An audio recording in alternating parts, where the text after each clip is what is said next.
I'm guessing, since I've taken my glasses off, that it's about 2:30. I'm sitting in cow face. I don't expect anyone who is not familiar with cow face to sit in cow face, but we're going to go ahead and get started. And the first thing we're going to talk about is the same thing. Some of the people here at this particular Zoom that we're having right now are my current PED 109 students, but this class is open to everyone. We're planning every other Tuesday, but I'm also thinking of throwing some Thursdays in there, and I'll talk to Chris about that when he's available, because that's what I used to do when we were at the school. Every Thursday at 1 o'clock for about 6 years, I had yoga for anyone who wanted to come. So I think I'm also going to throw some Thursdays in there, but as it stands for this semester, every other Tuesday, we're going to have an open yoga, and I'm going to kind of treat it as if everyone here has never practiced yoga before. So we're going to start at the very beginning, just as if it was a walk-in class that I had. So always the first thing I talk about is how to sit down. So I've changed position a lot of times, but I'm still sitting down the way we sit down. And the way we sit down is we always make sure that we can, and the best way is to just pick your feet up off the mat. So when I'm talking, hopefully you're following along with me, whatever that looks for you. Don't worry about how, even if your toes are just off the mat a little bit, just enough so that you can rock back and forth on the bones of your gluteals. And if you're like me and got a lot of glute, you can actually almost lift that glute up and move it. And just check and see. Eventually you'll feel these two bones. And once you find those bones, you can play if you want. Everybody's not going to just get up and do this, but you're going to feel these bones. And once you realize where those bones are, this changes your entire life. And I'm not exaggerating. Once you know how to sit down, you sit down differently in a chair. You sit down differently in a car when you drive. You sit down differently everywhere. And you also stand up differently because you learn to sit here. I'm going to take this extra double top off here so that you can get an idea. So here I'm just sitting, right? But as soon as I engage my glutes and find those bones, my shoulders come back away from my ears, not here. And I develop this appropriate curve in my spine that keeps me upright so that when I stand up, I'm still properly aligned. So when you really learn how to sit down, really look for those bones every time you sit and then ease them backwards. Once you find those bones, no matter what your easy pose is, and that's where we're getting to. We're getting to easy pose. So easy pose in yoga, most people think of as this. And I'm going to grab, during this class and other classes in the future, come here now, don't be difficult. Of course, I put the handle at the other end. All right. We grab this delightful dog hair covered bolster, and I'm going to demonstrate some poses with a bolster. A lot of people think cross-legged. It does not matter if you're cross-legged. You can put the soles of your feet together here. You can put them together here. You can have one here. Working at home, dogs. We've got two delightful friends, wherever they are, as long as you notice, as soon as I put that foot out, I readjusted my glutes. But when we're practicing yoga, the physical practice of yoga, because as we know, yoga is so much more than just a physical practice. We want our hip bones above our knees. It's not necessary, but it's an aim. Every day is different. Like what my easy pose looks like today might not be yesterday's or tomorrow's easy pose. Every person is different. My easy pose may never look like yours, and both sides of the body are different. What works on this side may or may not work on this side, and every day is different. So if sitting on your glutes makes your knees come way up off the mat like this, you may want to find, it does not need to be, this is a bolster made specifically for yoga, but any pillow will work. A folded up blanket will work. You just put the edge of your glutes, find those bones.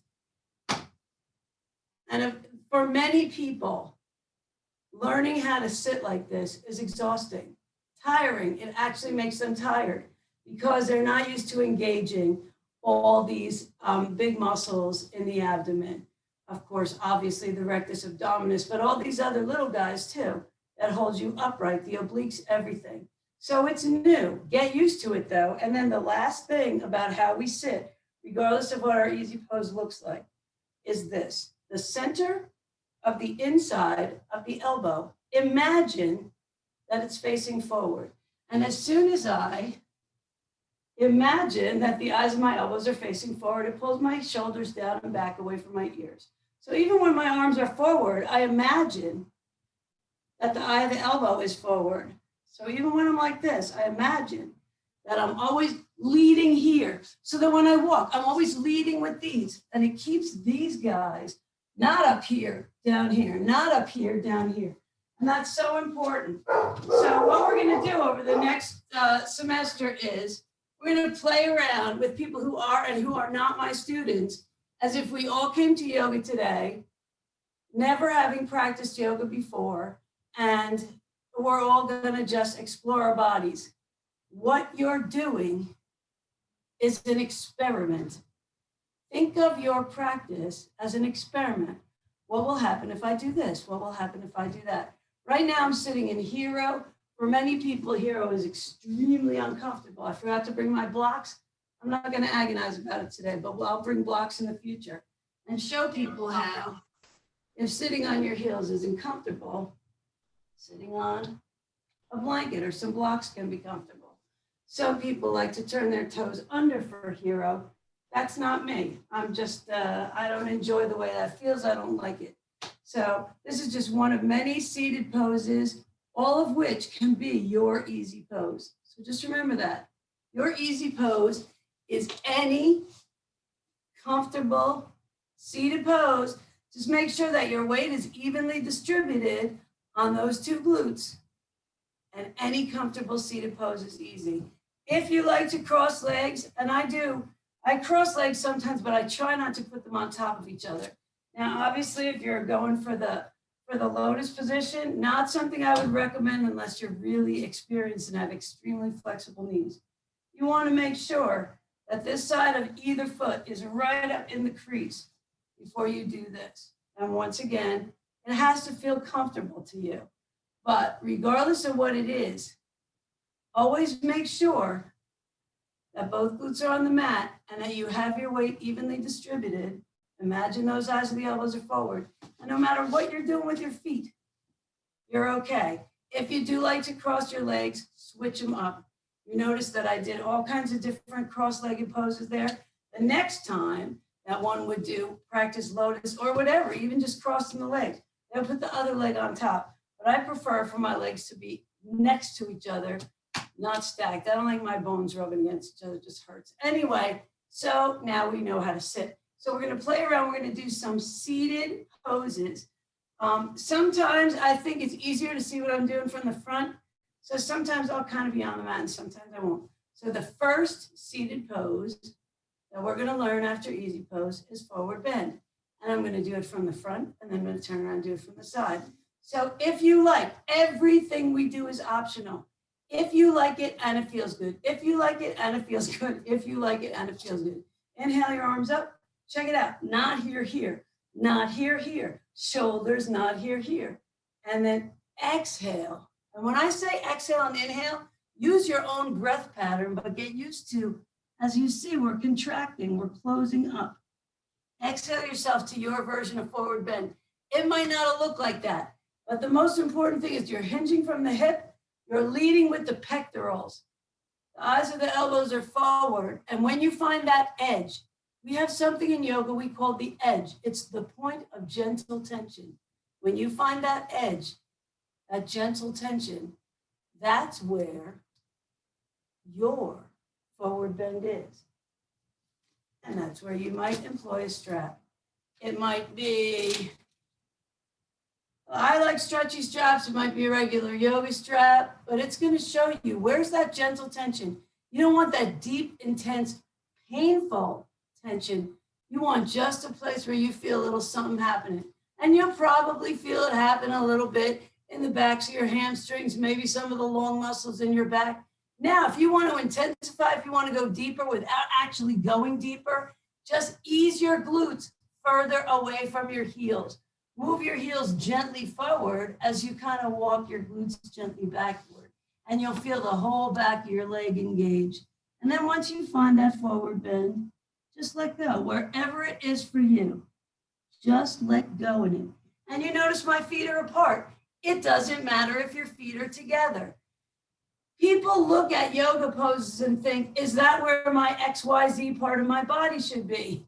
We're going to do it again. I'm going to do it a little differently just to show you it doesn't matter what you look like. Maybe your knees are bent. Exhale. Maybe this is your forward bend. Make the pose fit you. Don't make you try to fit into what you think the pose should look like. Here's one reason why bending the knees instead of using, and you can do it as well. You can bend the knees and use a strap.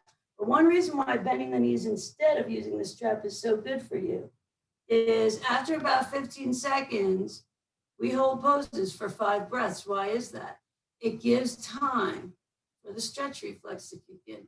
And once it does, sometimes your body elongates and you can move deeper into the pose if you like. We show you deeper and less deep versions of poses so you can choose them on any given day. So again, inhale up, exhale forward now. Let's say you want to just open your hips a little more. Take your left hand, slide it under your right hand so that you're looking at your left palm without moving those glutes off the mat. You're just twisting the torso a little bit to the right. Maybe if you like, even take the right hand and you start looking for the left foot, or maybe you just put it up, maybe you wrap it around your back, whatever feels good. Just make sure that wherever it is, it feels great. Come on back up. Guess what? We're going to slide that right one under the left arm so we can see that. And notice, I probably don't look the same on this side. This shoulder, much less flexible. I had a lot of problems with my left shoulder for about 18 months in my 40s. And it's always been a little bit different ever since. So when I twist to the left, it's a little bit different. It doesn't matter. No biggie. Come back to center, shake it out a little bit. Bring the soles of the feet together, wherever that is for you. If it's here, if it's here, if it's here. And we're going to do one more little forward bend from here. And cow face, which I started in, we'll learn cow face a different week. Now, I'm bringing my heels way close to my inner thighs. That may or may not feel right to you. It does not matter. You still want to kind of aim for a place where the knees can feel comfortable. But like those of you that were cheerleaders, and we don't do that in yoga. You know, sometimes if you want, you can use your elbow as a little bit of a lever, but we don't press and try to force the legs apart. Just find wherever it's comfortable for you, where both glutes are.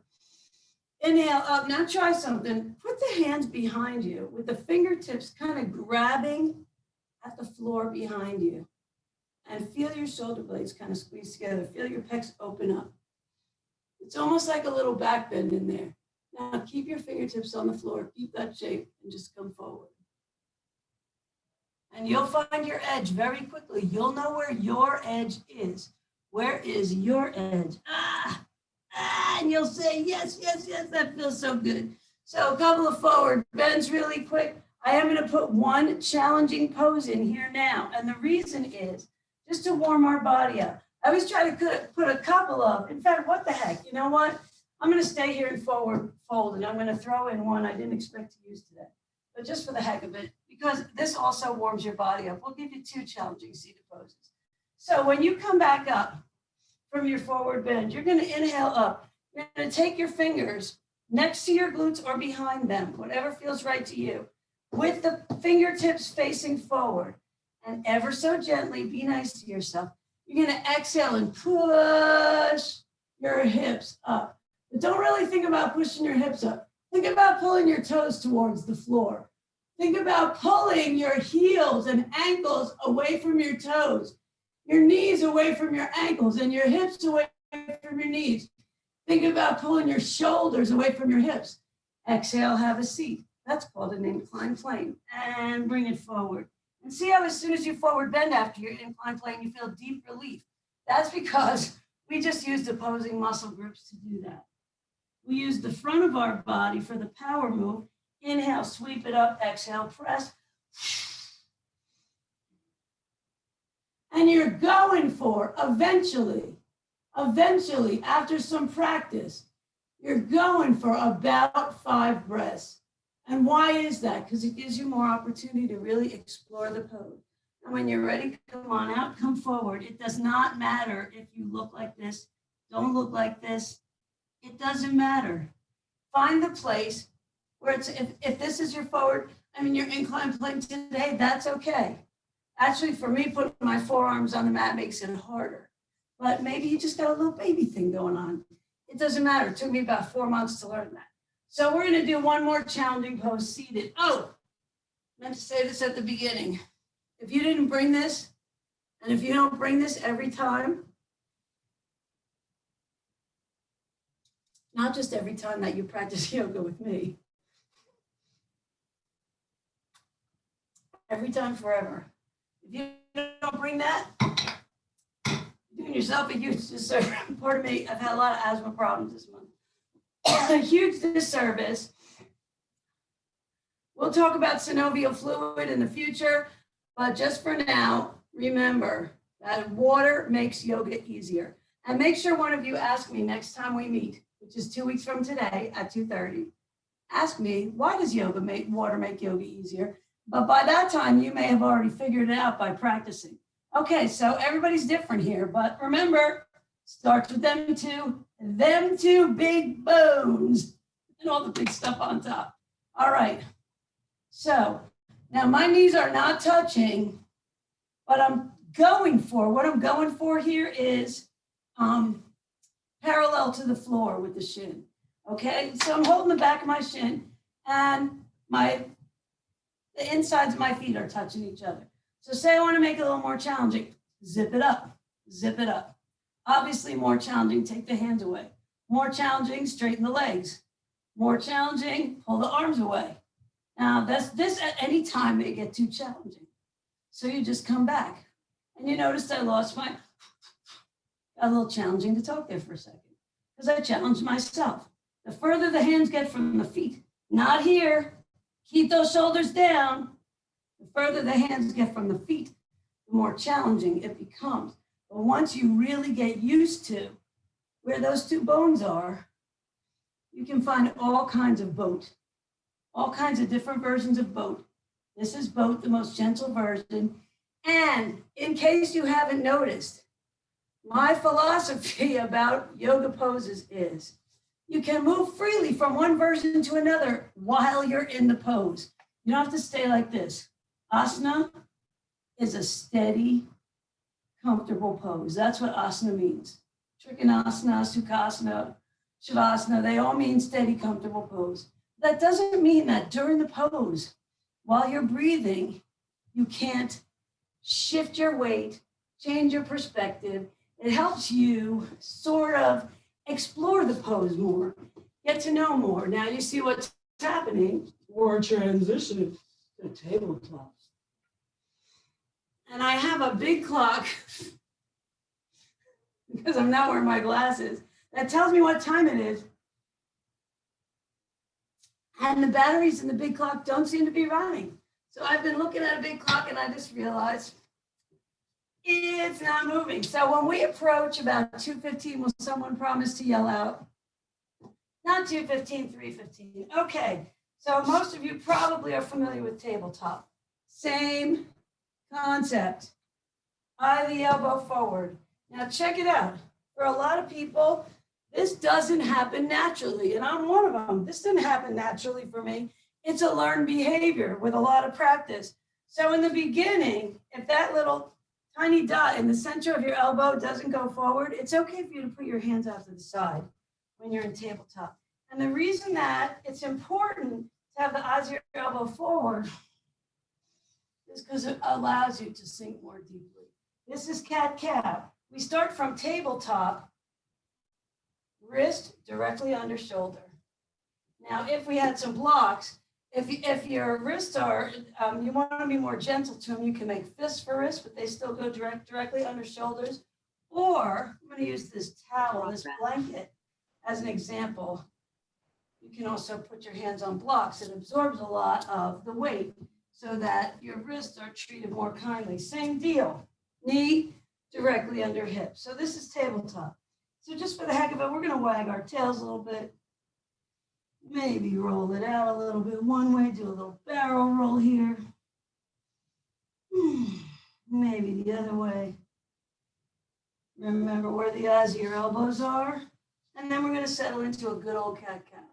When you inhale, the head comes up a little bit. Maybe the belly drops, fills up with your breath. And as you exhale, you might even look between your legs at the floor behind you, between your feet. Really let it all out. And do not, like every other thing, do not cat-cow at my pace. Do not inhale and exhale at my pace. And you notice on my inhale, I turn my toes under too. That just intensifies the move. And by doing that, it also prepares me. What the heck?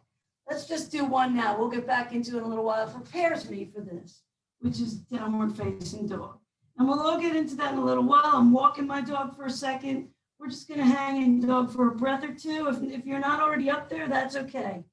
Come on, right back down. Put your big toes together and ease your glutes back towards them. Now, you notice my knees come really wide when I do that. Some people are here. For me, that's not comfortable. It's too much excess flesh in the way.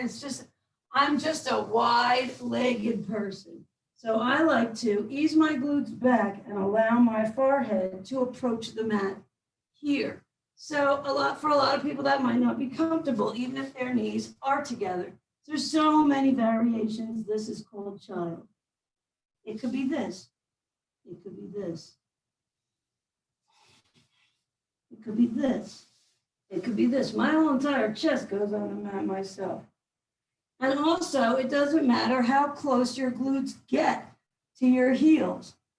You're easing your glutes back towards your heels so that you can relax. Child is the official resting pose of yoga.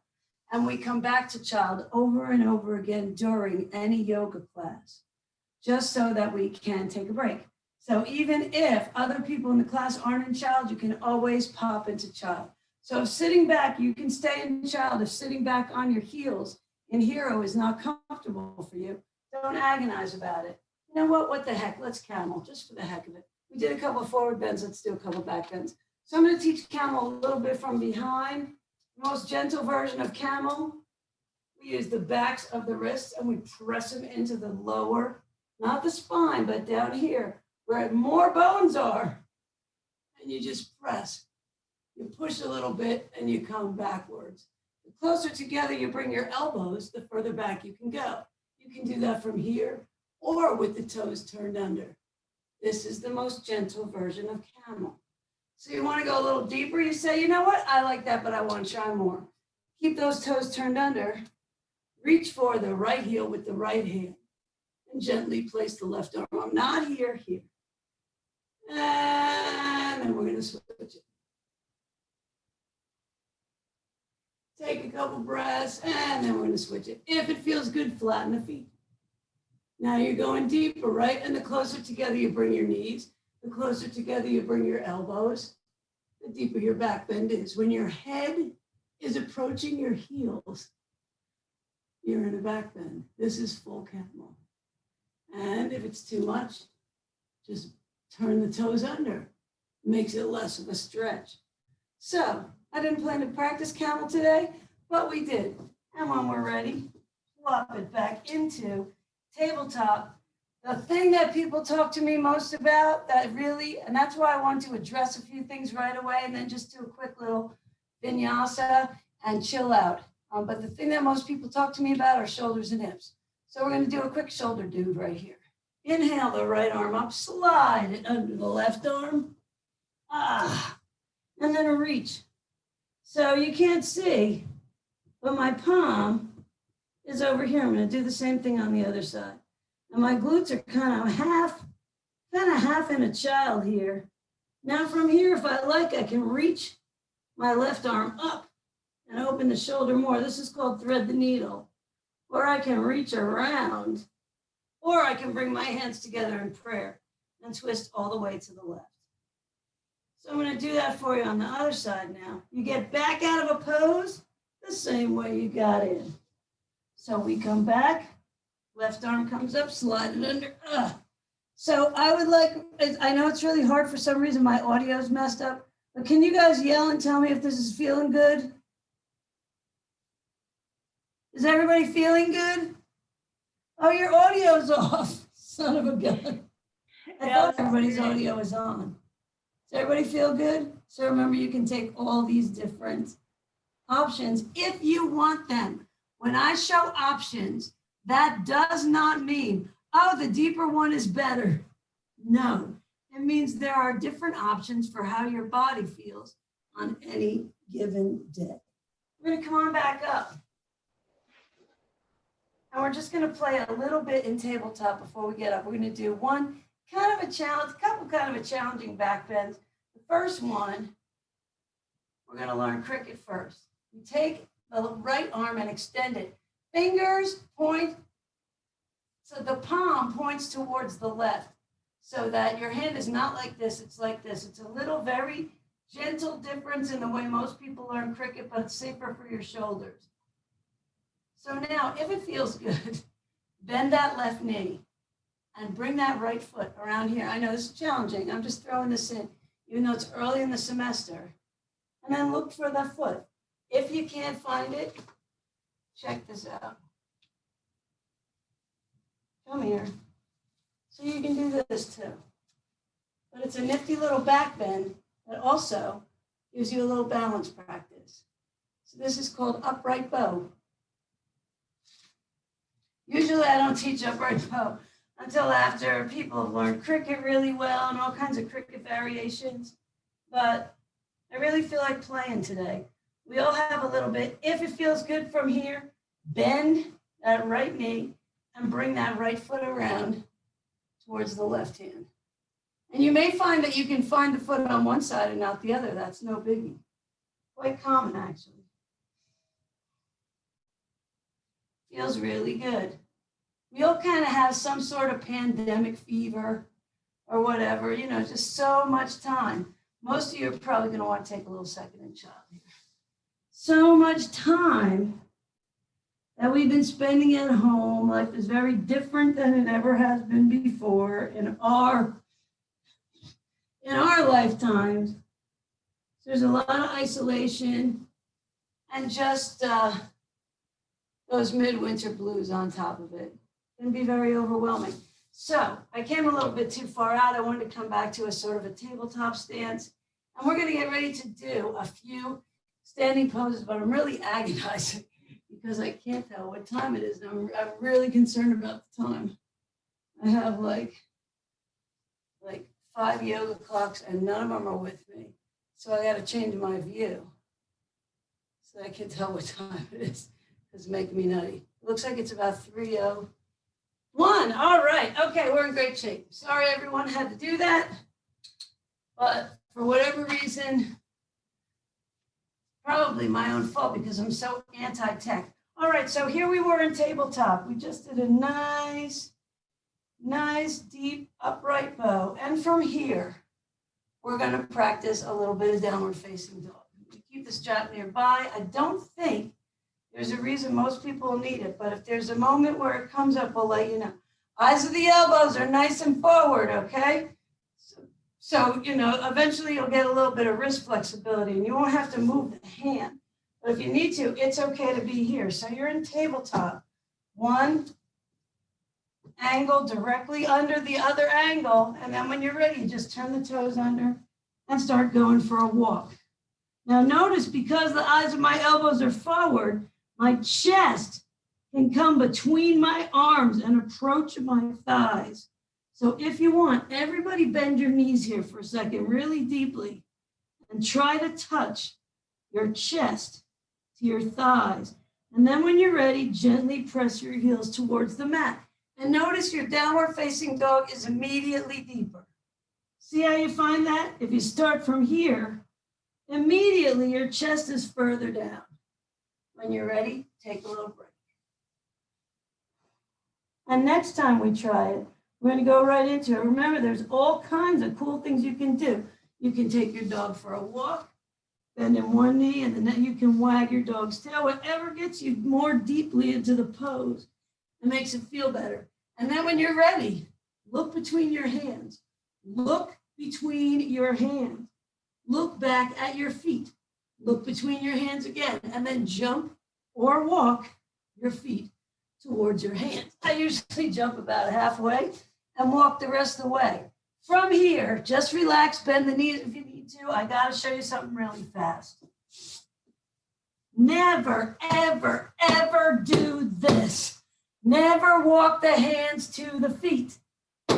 Always bring the feet to the hands. Always, always, always. Your shoulders will thank me. From here, we're in forward bend. It does not matter. People say to me all the time, I can't touch my toes. And I say, well, bend your knees. It doesn't matter if your forward bend looks like this. It doesn't matter. Every day is a practice. It's an experiment. What you're looking for in yoga is not the ability to say, oh, I did that pose. What you're looking for in yoga is the results of what you did. What you're looking for in your practice is a change in the way you feel. So look for that. Pay attention to that. And when you're ready, bend your knees as much as you need to so that you can find the floor. A lot of people use blocks here, block on either side, so it's a little easier to find the floor. You can be on 10 fingers, whatever works for you. Here's another place where I differ from a lot of yoga instructors, and I don't care what they say. Do not roll up your spine. This is not how we come out. We come out with a flat spine every time. If you feel good, inhale up, shoulders, not here, here. Give yourself a little tiny back bend. And exhale, this is mountain. Mountain, eyes of the elbows forward. Shoulders, hips, ankles, ears, one long line. Shoulder, hip, ankle, ear, one long line. Eyes of the elbows forward. This is also known in anatomy class as anatomical position. So I'm rocking a little bit. But in yoga, those asana, those steady, comfortable poses, I rock a lot. And no one has ever told me, you're not practicing yoga correctly. I rock because it helps me find that nice, solid space where I want my feet to be. So this is mountain. From mountain, we're going to run through a quick, my goodness, I'm coming apart at the seams here. Sorry, everyone. I hope I've been appropriate. I'm going to come at you from a sort of a diagonal, just so you can see everything that I'm doing. And we're going to run through what's called Salutation of the Sun. We're going to do just what I call a vanilla version, just the 12 poses of sun salutation. So you can see the opening, the expansion and contraction of all this. Uses every large muscle group in your body and most of your joints too. So we'll get busy by coming about a foot to 18 inches from the mat. You want to be near the top, what we call the top of the mat.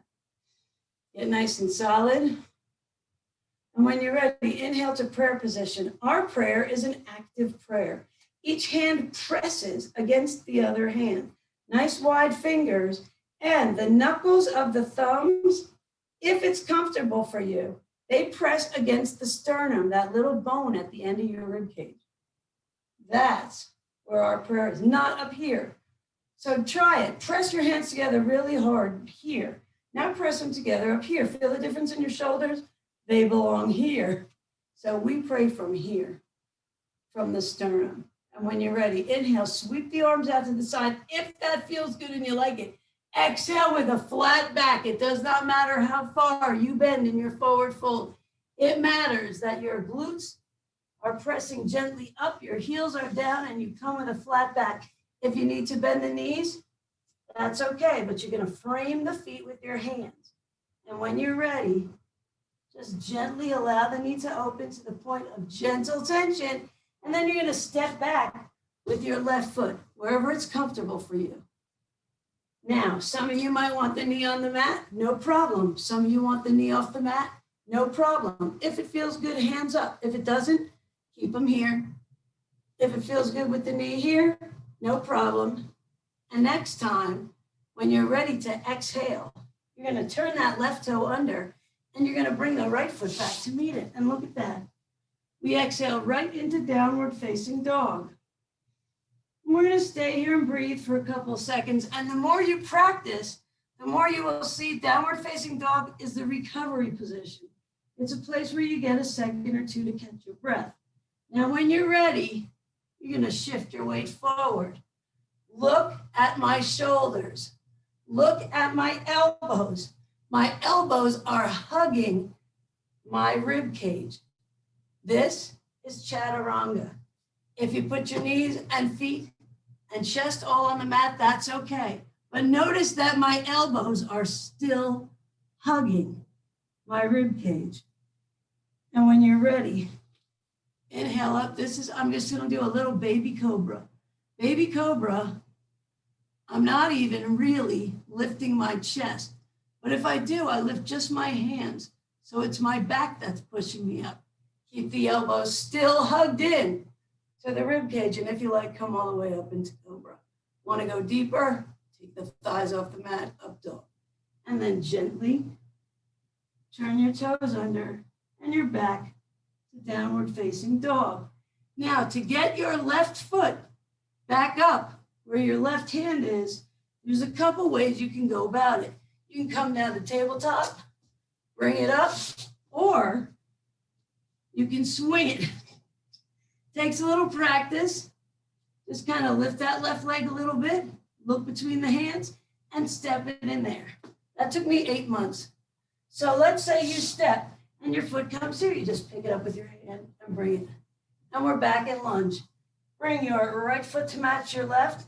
This is not something that I'm telling you you will get in a day. Inhale up with a flat back and exhale to prayer.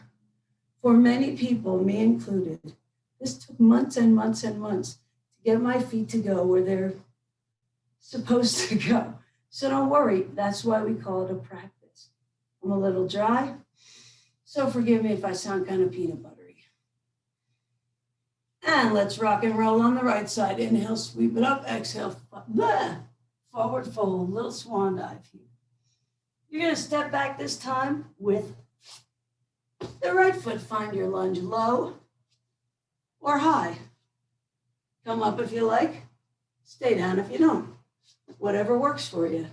Here, here, here, or here. Whoops. And when you're ready, bring your left foot to match your right. You're back in dog. And eventually, there's actually a point where this becomes one long vinyasa, no breaks in between, but we're not going to do that today. Inhale to plank. And if the knees, any part wants to come down, that's okay. Exhale down, little baby chaturanga. Inhale up. Baby cobra, bigger cobra. Up dog, and roll it out to down dog. Look between the hands. Any way that feels comfortable to you. You're going to get this right foot between the hands. Boom. See how I have to kind of swing it out to the side to get it there. And I've been doing this a really long time. So I make the pose fit me. Bring the left to match the right. Up and forward fold. Inhale up. Exhale, pray. Now stop. Drink. If you have water, drink. If you don't, stop. After you drink, everybody stop.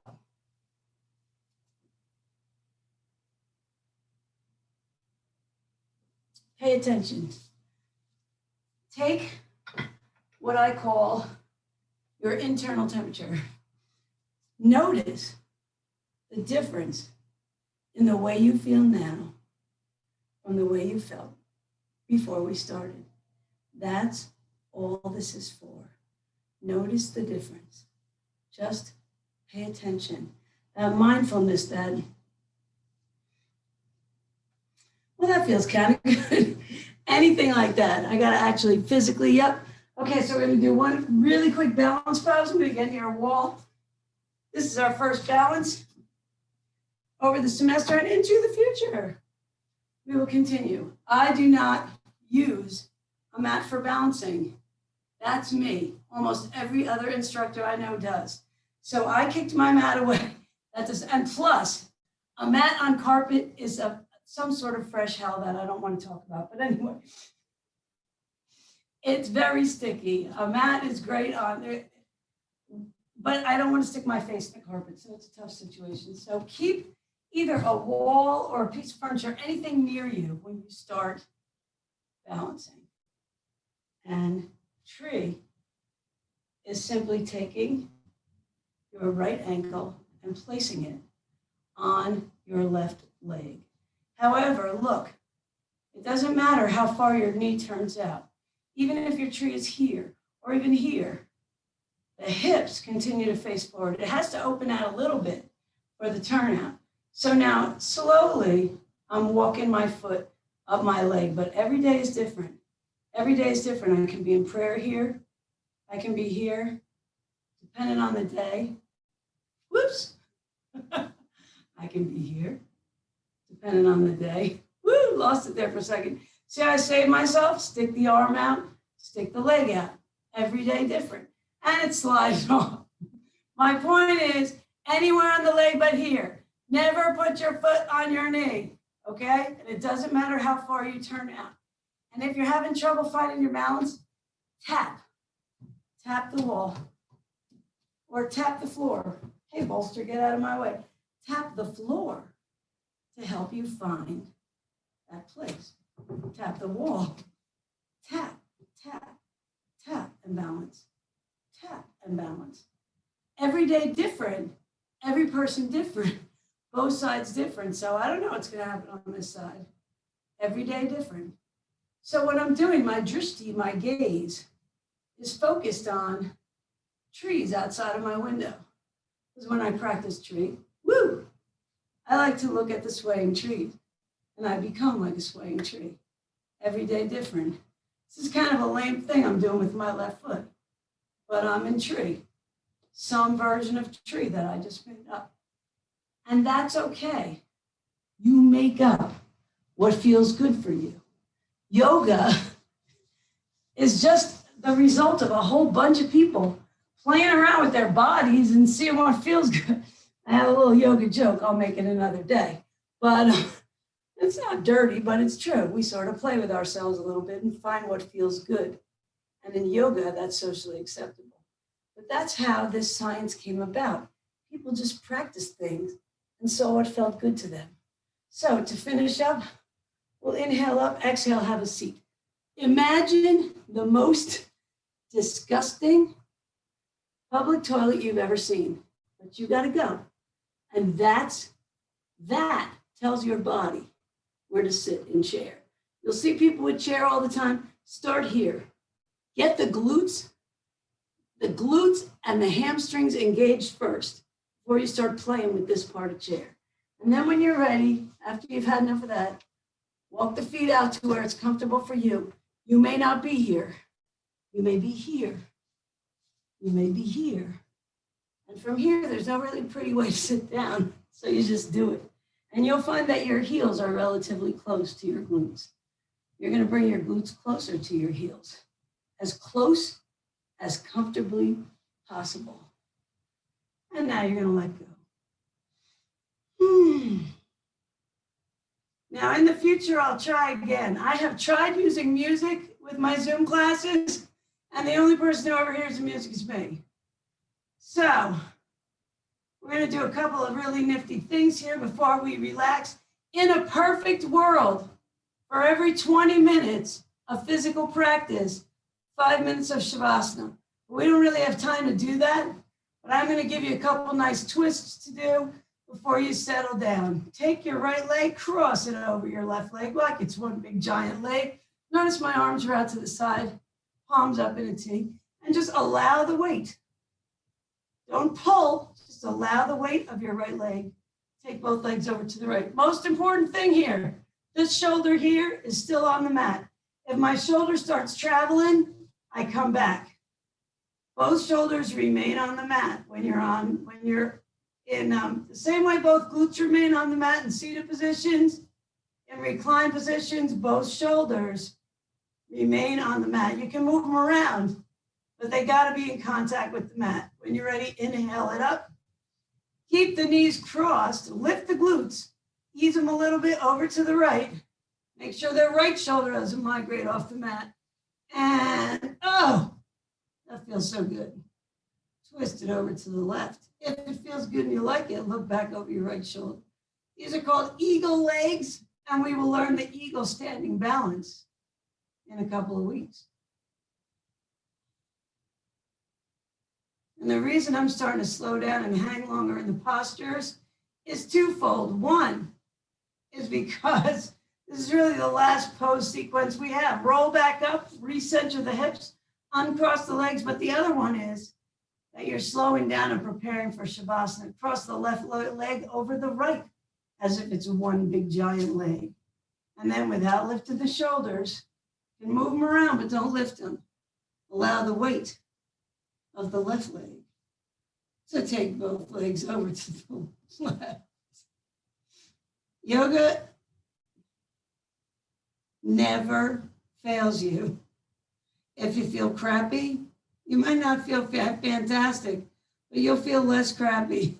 If you feel great, you'll feel supercalifragilisticexpialidocious. Lift the legs, don't uncross them. Hinge the hips over a little bit to the left and drop the still crossed legs to the right. Make sure that left shoulder doesn't come off the mat. If it feels good, look back over it. And you don't need to twist up as I'm just like really going for the twisted legs today.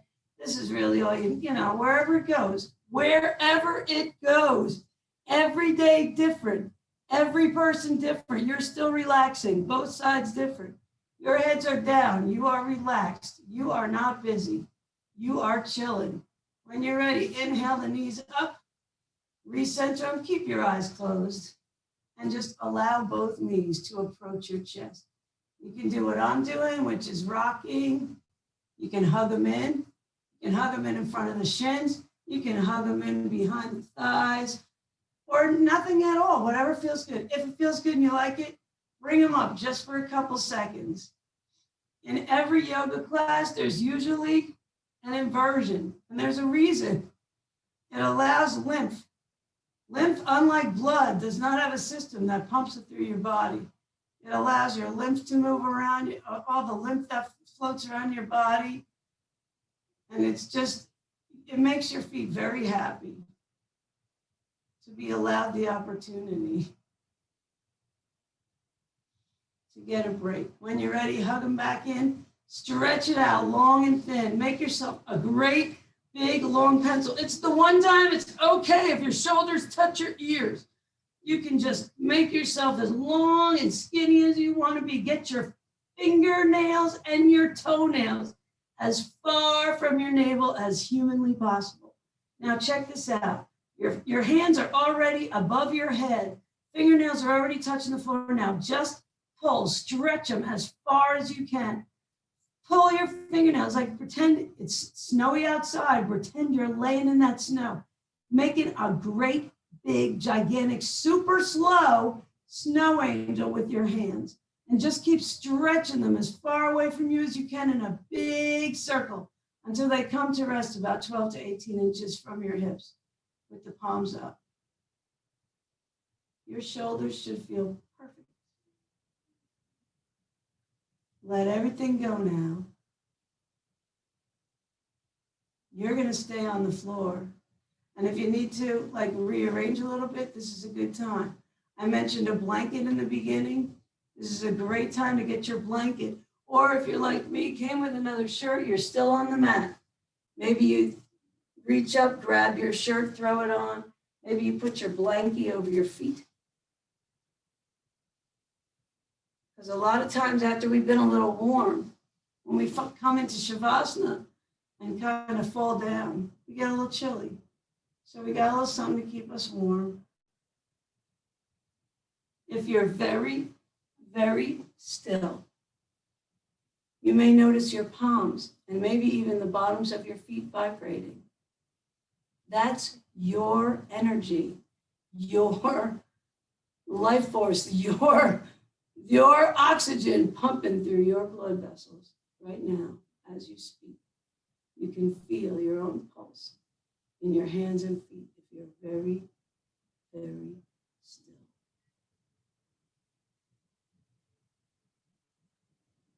Experience the benefit of your practice today.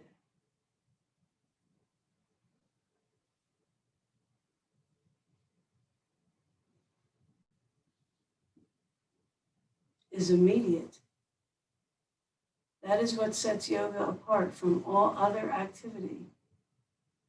You notice the difference now.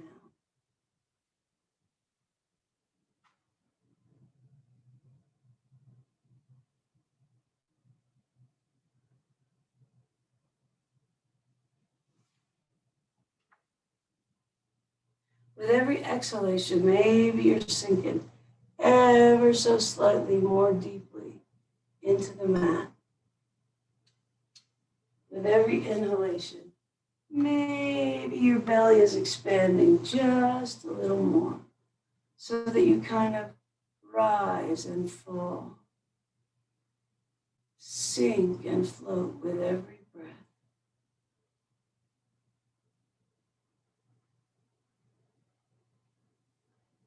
Every time you exhale, as you sink, you notice more and more points of contact between your back and the mat.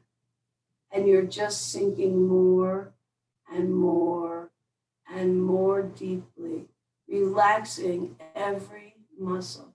Check this out, give this a try.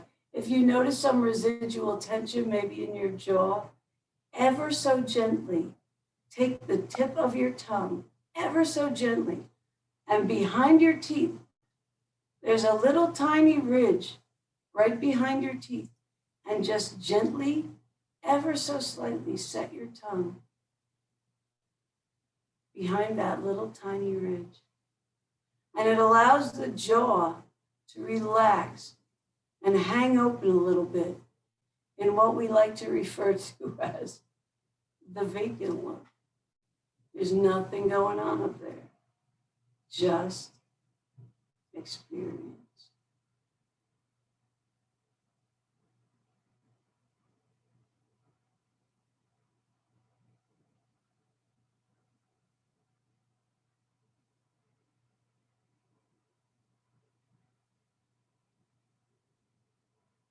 One of my very delightful Fakir colleagues, Virginia Ray, Professor Ray, is still teaching. I wish I knew the day. I can't state it. It used to be Thursdays, I think.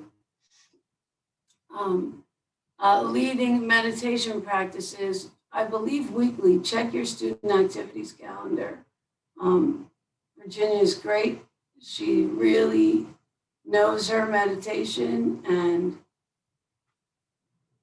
a lot of times my students say to me, I didn't practice a lot this week. I meditated every day. Meditation is yoga. That's why we teach it in the class. And I am one of those people that believes there is not a dose of meditation big enough to be dangerous. So we meditate at every opportunity, even if it's only for a second, in between words that other people are saying. But check out Professor Ray. She's great. Her meditations are lovely. And you may very well see me there sometimes. And if you're in Shavasana, stay there. I hope you still are. And that you're ready to continue with your day. Stay as long as you like. If you'd like to sit up, that's okay. But whether you're seated or reclined, please join me in taking a little bow to yourself. It doesn't have to be physical, just a little mental bow to yourself, a little thank you to yourself for taking these few moments to really be so kind and loving to your bodies. And just remember to always care for those beautiful bodies, those brilliant Lord Fairfax Community College minds, your loving hearts, and your radiant spirits. Remember, this deeply relaxed person is the real you. No matter where you are, who you're with, what you're doing, or what is happening to you, you can always return here to the peace that is you. Namaste.